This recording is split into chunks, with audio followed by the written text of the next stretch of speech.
صالحا من ذكر أو أنثى وهو مؤمن فلنحيينه حياة طيبة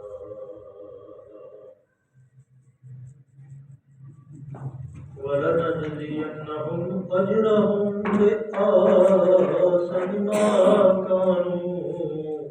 يعملون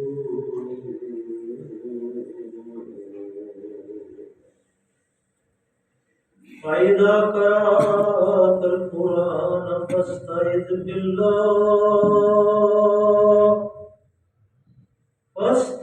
بالله من الشيطان الرجيم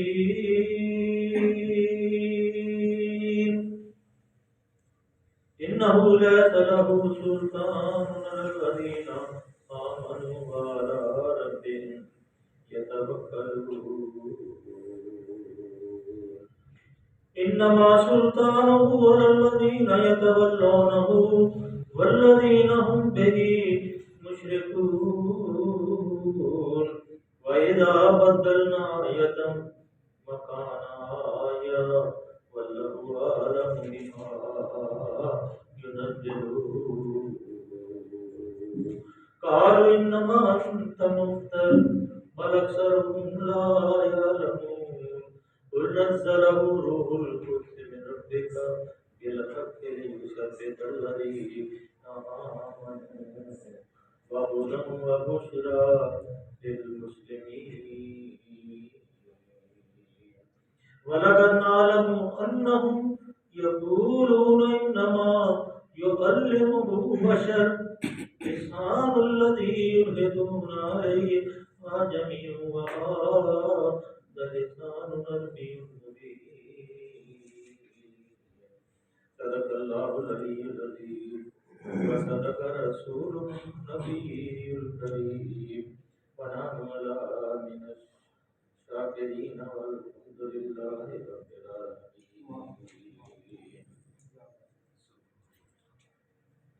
میرے عزیزو کل جو ہم نے پڑھا تھا اس میں اللہ کی ذات کریم نے جو ارشاد فرمایا تھا وہ تاکہ جو کچھ ہے انسانوں ہے میری مخلوق ہے میرے بندوں جو کچھ تمہارے پاس ہے وہ خرچ ہونے والا ختم ہونے والا زندگی کے لمحات جب ختم ہوں گے ساتھ ہی سب کچھ ختم ہو لیکن جو کچھ اللہ کے پاس ہے وہ باقی رہنے والا جو اللہ کے ہاں آپ صدقہ خیرات زکوٰۃ یا دین کے لیے فلاحی کاموں کے لیے یا دین کی استقامت کے لیے دین کے نفاذ کے لیے دین کو پھیلانے کے لیے آپ خرچ کریں گے وہ اللہ کے ہاں جمع ہوگا اور وہ باقی ہے اور وہی جو حدیث بڑی مشہور حدیث ہے اکثر جنازے کے اوپر جب پڑھنے جنازہ جاتے ہیں تو لوگ کہتے ہیں کہ وہ تین چیزیں میرا مال میرا مال میرا مال وہ جو تم نے پہن کے ضائع کر دیا اور وہ جو مال جو تم نے کھا کے خرچ کر دیا وہ تیسرا جو ہے وہ مال جو تو چھوڑ کے جائے گا وہ تو تیرے وارثوں کا ہوگا اور باقی جو رہ جانے والی چیزیں ہیں وہ جو اللہ کے راستے میں تم نے خرچ کیا گا وہ تیرا مال اس لیے وہ مال جو اللہ کے راستے میں خرچ ہوگا وہ باقی ہے باقی سب کچھ ضائع ہونے والا ہے اور پیچھے بار سے ایک دوسرے کو قتل بھی کرتے ہیں یہ بھی بہت سی مثالیں پیش کی جا سکتی ہیں لیکن یہ تو مختصر وقت ہے اور مجھے تو جب یہ آج اعلان ہو رہا تھا کہ صرف 20 منٹ کے لیے مطالعہ قرآن ہوگا تمام نمازی حضرات تشریف رکھتے ہیں تو مجھے رونا آ رہا تھا مجھے آنسو جاری ہو گیا کہ پروردگار تیرا قرآن پڑھتے ہیں اور صرف 20 منٹ کے لیے پھر بھی لوگوں کو اس کی اہمیت کا علم ہے کہ یہ قرآن کیسے کن حالات میں محبوب خدا صلی اللہ علیہ وسلم کے اللہ نے نازل فرمایا اور تمہاری فلاح کے لیے تمہاری صلاح کے لیے تمہیں جنت دینے کے لیے تمہیں آگ سے بچانے کے لیے تمہیں سیدھا راستہ دکھانے کے لیے یہ قرآن نازل ہوا اور اس قرآن کی عبادت اللہ نے کہا تمہارے کندھے نازل ہو تم کمزور ہو تمہارا دماغ بھی کمزور ہے تمہاری آنکھیں بھی کمزور ہیں یہ میں نے بنائی ہے، مجھے پتا ہے یہ بالکل فنا ہونے والی ہے، اس کی حفاظت میں کرنے والا، میں محافظ ہوں اس کا، اس لیے اس کو پڑھا کرو، اس کی تلاوت کیا کرو، ایک ایک لفظ پہ 10 نیکیاں۔ اگر آپ نے الف پڑھا ہے قرآن کا لفظ الف لام میم، 30 نیکیاں آپ کے، اور ایک نیکی کوہ احد کے پہاڑ جتنا اس کا ثواب ہے۔ اور کوہ احد جس نے دیکھا ہے وہ کتنا لمبا اور چوڑا ہے، وہ اگر مکہ یا مدینہ اگر آپ دیکھیں، ٹی وی کے اوپر بھی دیکھیں تو کبھی کبھی کیمرے میں کوہ احد بھی نظر آتا ہے، کتنا بلند ہے اور کتنا لمبا ہے۔ اس لیے میرے عزیزو، میں آپ سے اس قرآن سے محبت کی درخواست کرتا ہوں، اس سے محبت کریں، اس کو روزانہ مطالعے میں لائیں، اس کو پڑھیں، اس کے ایک لفظ پہ غور کریں۔ اگر خوشخبری کی آیتیں آئیں تو اس پہ اللہ کا شکریہ ادا ہو جاتا ہے، اور کبھی اگر عذاب کی اور قادیانے کی اور ڈراوے کی آیتیں آئیں تو اس کے اوپر کبھی کبھی اپنی آنکھوں سے آنسو بھی بہا لیا کریں، کیونکہ اللہ کے نبی صلی اللہ علیہ وسلم نے فرمایا کہ مکھی کے جو سر ہے اس کے جتنا بھی اگر اللہ کے خوف سے تمہاری آنکھوں سے آنسو جاری ہو گئے تو محمد صلی اللہ علیہ وسلم ضمانت دیتا ہے تمہیں بخش دیا جائے۔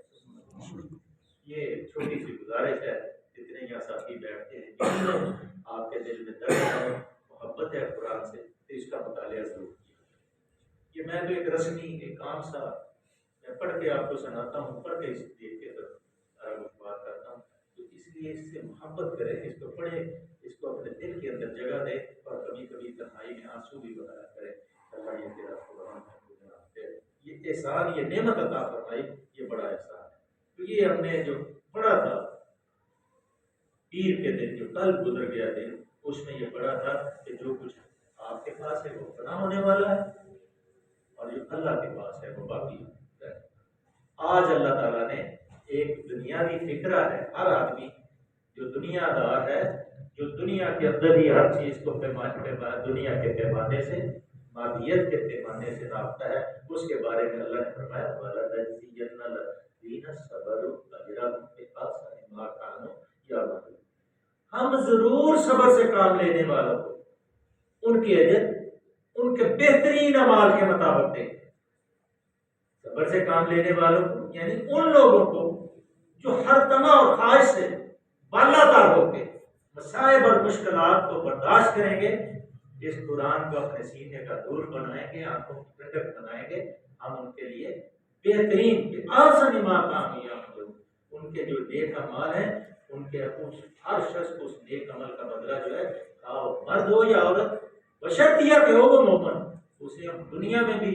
پاکیزہ کہتے ہیں نا جی، یہ دنیا قرآن پڑھنے سے یا نیک عمل کرنے سے، نماز پڑھنے سے، روزہ رکھنے سے، زکوٰۃ دینے سے دنیا دین چاہے بنتا ہو لیکن دنیا نہیں بنتی۔ یہ جو مشرک لوگ ہیں، جو منافق لوگ ہیں، جو دین سے باغی لوگ ہیں، وہ یہ اس قسم کے افواہیں بنتے ہیں، جس کے بارے میں اللہ کہتا ہے وَهُوَ مُؤْمِنٌ فَلَنُحْيِيَنَّهُ حَيَاةً طَيِّبَةً، اس کو ہم پاکیزہ زندگی بسر کرائیں گے۔ جو اللہ کے راستے میں صبر سے مصائب اور مشکلات کو برداشت کرے گا، اول تو آتی نہیں ہے اللہ کے راستے میں مصائب، اور جب کبھی آتی ہیں تو وہ بھی لطف دیتی ہے، وہ بھی انسان کے لیے ایک بڑا مطلب کہ لطف کا نظارہ ہوتا ہے کہ کبھی کبھی اگر اللہ کے راستے میں آپ جائیں تو دیکھیں کہ یہ اللہ کے راستے میں محمد صلی اللہ علیہ وسلم محبوب خدا، اللہ کے محبوب، جو صاحب سرا ہے، جو صاحب سدرۃ المنتہا ہے، جو مہمان لامکاں ہیں، ان کو کتنی مصیبتیں آئیں، ان کو کتنی مشکلات آئیں، ایون کہ آپ کی بیٹی کو ایک مشرک نے جب طلاق دی اور آپ کے چہرہ انور کی طرف کر کے اس نے تھوکنے کی کوشش کی تو اللہ کے رسول صلی اللہ علیہ وسلم نے فرمایا اللہ انتہا ہو گئی، آج اپنے کتوں میں سے کتا اس کے اوپر مسلط فرما دے۔ تو پتہ ہے پھر وہ قافلہ شام کی طرف گیا تھا اور انہوں نے کہا کہ اللہ کے رسول نے جو کہا ہے وہ کہہ رہا ہے، لہذا میرے بیٹے کی حفاظت کرنا، اور انہوں نے سب کو ارد گرد لٹایا اور اس کو درخت کے ساتھ چگان کے بٹھا کے لٹایا، لیکن اللہ کا شیر آیا، اللہ کے رسول صلی اللہ علیہ وسلم کی دعا کی اور مخلوق خدا ساری اللہ نے آپ کے متی کر دی، اور اللہ کا شیر آیا اور اس کو کھا کے کیچڑے اڑا کے چلے۔ اس لیے میرے عزیزو یہ وہ قرآن ہے جو میرے اللہ کے محبوب کے اوپر اللہ نے نازل فرمایا. اور کتنی مشکلات. وہ طائف کا قصہ بھی تو اکثر لوگ سناتے رہتے ہیں، لیکن جب واپس آئے تھے تو جب آپ نے سورہ رحمان نخلا کے مقام کے اوپر پہاڑوں کی وادی کے اندر جب اس کی تلاوت کی تھی تو پھر کیا تھا کہ سارے وادیوں کے جن جن کو ہم نہیں دیکھ سکتے نبی کی آنکھیں دیکھتی کہ سارے جن آ گئے اور اس کلام کو سنا، اور جا کر انہوں نے اپنے جنوں کو کہا کہ ہم نے وہ کلام سنا ہے جو اس عیسیٰ کے بعد آج دوبارہ نبی صلی اللہ علیہ وسلم کے اوپر نازل ہوا ہے اور ہم مان لیے. منادی ینادی للایمان ان آمنوا، جب انہوں نے سنا کہ منادی کرنے والا منادی کر رہا ہے کہ ایمان لاؤ، تو انہوں نے کہا آمن، ہم ایمان لائے. ربنا فاغفر لنا ذنوبنا وکفر عنا سیئاتنا وتوفنا مع الابرار. اللہ ہماری مغفرت فرما دے اور ہمیں صاحب ابرار لوگوں کے ساتھ شامل کر، اور ماں تو اپنے وعدوں کے خلاف کرنے والا ہے. اس لیے میرے عزیزو یہ قرآن تو قرآن ہی ہے. من عمل صالحا من ذکر او انثی وهو مؤمن فلنحیینہ حیاتا طیبہ. جو اللہ سچائی کے اوپر دیانت اور پرہیزگاری کی روش اختیار کرنے والے لوگ ہیں، آخرت چاہے ان کی کہتے ہیں نہ بنتی ہو لیکن دنیا ضرور بگڑ جاتی ہے. حالانکہ آخرت بھی بنتی ہے اور دنیا بھی بنتی ہے. دیکھ لیں کوئی بھی اگر ایماندار دکاندار ہے تو لوگ گاہک جو ہے ڈھونڈ کے جاتا ہے کہ وہ ایک نمبر سودا بیچتے ہیں، اس کے پاس لوگ لائنیں لگا کے جاتے ہیں، اس لیے کہ تھوڑی سی ایمانداری دکھا کہ جہاں چار سو اندھیرا ہو تو ایک چھوٹا سا چراغ کا آتا ہے تو اس کی روشنی بھی دور دور دور تک جاتی ہے. آزمانے کئی دکانیں ہم نے دیکھی ہیں کہ ایسی چلتی ہیں کہ سودا لگانے سے پہلے ان کا سودا بک جاتا ہے، اس لیے کہ وہ اللہ کے راستے میں چلتے ہیں، اللہ کے دین کی طرف کوشش کرتے ہیں، مائل ہوتے ہیں کہ یہ ایماندار. اللہ فرماتے ہیں کہ جو ہمارے راستے میں زندگی بسر کرتا ہے صبر سے، عورت ہو یا مرد ہو وہ مومن، تو ہم اس کو پاکیزہ زندگی بسر کرائیں. اور پاکیزہ زندگی کا لطف ایک اپنا ہی لطف. فجار، کافر، مشرک اور بڑے بڑے سرمایہ دار اپنے محلوں میں وہ سکون حاصل نہیں کر سکتے جو ایماندار ایک بوریا نشین، ایک درویش مسجد یا کجرے کے اندر آرام سے اپنی زندگی کو سکون سے بسر کرتا ہے. اس کو کوئی فکر نہیں ہوتی کہ ابھی پولیس آ جائے گی، ابھی سپاہی آ جائیں گے، ابھی پکڑ کے لے. ہمیں کوئی فکر نہیں ہوتی، اس لیے کہ ہم اللہ کے راستے میں صبر کے ساتھ نیکی کے عمل کو دہراتے ہیں. تو اللہ کہتا ہے جو نیک عمل کرتا ہے اس کو ہم زندگی طیب زندگی گزرواتے ہیں. ذرا یہ غور، وَلَنَجْزِيَنَّهُمْ أَجْرَهُمْ بِأَحْسَنِ مَا كَانُوا يَعْمَلُونَ. اور ایسے لوگوں کو ان کے اجر ان کے بہترین اعمال کے مطابق ہم دیں گے. بہترین اعمال کے مطابق، یعنی آخرت میں ان کا مرتبہ ان کے بہتر سے بہتر اعمال کے مطابق ہوگا. لیکن چھوٹے چھوٹے اعمال کے مطابق نہیں، چھوٹا عمل کیا ہوگا اس کا بھی عمل جو نیکی ہے وہ بڑے بہترین انداز میں اس کو واپس لوٹائی جائے اور اس کو فَادْخُلُوا عِبَادِي وَادْخُلُوا جَنَّتِي. چل جا میرے بندوں میں شامل ہو اور جا جنت میں داخل ہو. یہ کہہ دینا بڑا آسان ہے، لیکن جس کو جنت مل گئی فَقَدْ فَازَ فَوْزًا عَظِيمًا، اس کو تو پھر بڑے مقدر، اس کے تو ستارے چمک گئے نا، وہ تو پھر بہت بڑا انعام ہو گیا. تو اللہ تعالیٰ سے دعا کرے کہ اللہ حاسبنی حسابا یسیرا اور ہمیں جنت میں داخل کر. آمین. اور یہ جو اللہ فرماتے جب اس قرآن کا یہ ذرا غور کریں، اللہ فرماتے فَإِذَا قَرَأْتَ الْقُرْآنَ فَاسْتَعِذْ بِاللَّهِ. اور جب تم قرآن پڑھنے لگو شیطان رجیم سے اللہ کی پناہ مانگ لیا کرو. اس کا مطلب صرف اتنا ہی نہیں ہے کہ بس زبان سے اعوذ باللہ من الشیطان الرجیم، بلکہ دل کو ذرا ٹٹولو کہ واقعتاً ہم ہر خواہش اور عملاً یہ رد کر رہے ہیں اور عملاً یہ کوشش کر رہے ہیں کہ ہم شیطان مردود سے بچیں. جب ہم عملاً یہ کوشش کریں گے تو اللہ پھر ہماری امداد کرے گا. اللہ فرماتا ہے جب اس قرآن کو پڑھنے لگو تو اس شیطان رجیم سے، یہ جو لانے ہوئے شیطان ہے، اس سے پناہ مانگ لیا. اکثر سورہ مومنون میں آتا ہے کہ رب اعوذ بک من همزات الشیاطین، اعوذ بک رب یحضرون. اللہ میں تیری پناہ مانگتا ہوں اس بات سے کہ شیطان کی اکساہٹیں میرے پاس آئے، یا شیطان مجھے بہکائے اور یہ میرے پاس بار بار آئے. اللہ مجھے پناہ دے. آپ بھی رات کو جب سونے لگیں اللہ کی پناہ مانگیں اور آیت الکرسی پڑھ کے پھونک لیں، شیطان آپ کے قریب نہیں آئے. فرشتہ آپ کے اوپر پہرے دے گا کہ شیطان آپ کے پاس آپ کو بری خبریں، آپ کے بدن مطلب آپ کے ذہن کے اندر وہ خرافات نہیں آئیں گی، بلکہ اللہ آپ کو پرسکون نیند بھی عطا فرمائے گا. اور یہ بھی دعا مانگ کے سوئے کہ اللہ مجھے اس وقت پہ اٹھا جس وقت پہ تو اپنے پیغمبر سے راضی ہو. اس وقت پہ آپ کو اللہ تعالیٰ ایسا اسباب بنائیں گے کہ آپ خود اٹھ جائیں گے کہ 3:30 کا ٹائم ہے، اٹھے اللہ کے دربار میں وضو کر کے کھڑے ہوں اور پھر ندا صدا لگائے اللہ نے معاف فرمایا. اور وہ پھر اللہ معاف فرمایا، اس کے گھر میں بخشش کی کوئی کمی تھوڑی ہے. اللہ دینے والا ہے، اللہ تو بخشنے والا ہے، ہر چیز سے دینے والا ہے. انه ليس له سلطان على الذين، اب اللہ نے تو نسخہ بھی بتا دیا اور ساتھ میں یہ بھی بتا دیا کہ اس کا عمل کیا ہے. انه، اسے ان لوگوں پر تسلط حاصل نہیں ہوتا. انه ليس له سلطان على الذين آمنوا وعلى ربهم يتوکلون، شیطان کو ان لوگوں پہ تسلط حاصل نہیں ہوتا جو ایمان لاتے ہیں اور اپنے رب پر بھروسہ کرتے ہیں، جو توکل کرتے ہیں. رب اعوذ بک من همزات الشیاطین، اعوذ بک رب یحضرون، رب اعوذ بک من همزات الشیاطین بار بار پڑھتے ہیں. اور پھر اللہ کہتا ہے وہ مجھ پہ توکل کرتے ہیں، مجھے پکارتے ہیں، تو شیطان ان کے اوپر تسلط حاصل نہیں کرتا. اب جو کہتا ہے مجھے شیطان بیٹھاتا ہے، اگر وہ اللہ کی پناہ میں آ جاتا ہے اور پڑھ لیتا ہے تو پھر شیطان اس کے اوپر تسلط حاصل نہیں کرتا تھا. اس لیے کہ وہ آمن، ایمان لاتے ہیں، اللہ الذین آمن وعلی ربہم یتوکلون،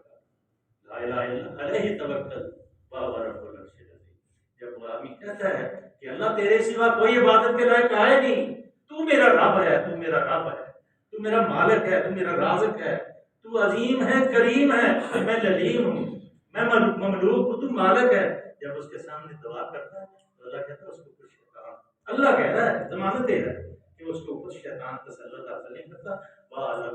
رَبِّهِمْ يَتَوَکَّلُونَ، جو اپنے رب کے اوپر توکل کرتے ہیں وہ اللہ اس کو ضمانت دے. انما سلطانہ علی الذین یتولون، اب پہلے کہہ دیا کہ ان لوگوں پہ شیطان تسلط نہیں کر سکتا، اور دوسری پہ وہ بھی بتا دی انما سلطانہ علی الذین یتولونہ والذین هم بہ مشرکون. اس کا زور تو انہی لوگوں پر چلتا ہے جو اس کو اپنا سرپرست بناتے ہیں اور اس کے بہکانے سے اللہ کے ساتھ دوسروں کو شریک کرتے ہیں. یہ کھلی باتیں ہیں قرآن کی، اور کئی لوگ کہتے ہیں قرآن نہ پڑھا کرے، قرآن سے انسان کرے. اگر اس سے تمہیں ہدایت نہیں ملے گی نا، قرآن سے، یہ چشمہ ہدایت ہے، باقی سب اس میں سے نکلی ہیں، یہ سمندر ہے، اس میں سے ساری نہریں نکلی. اگر اس سے ہدایت نہیں ملی تو پھر سمجھ لیں کہیں سے ہدایت نہیں ملی. اللہ کے نبی قرآن سناتے تھے لوگوں کو، حدیثیں بعد میں لوگوں نے جمع کیا فرمودہ جو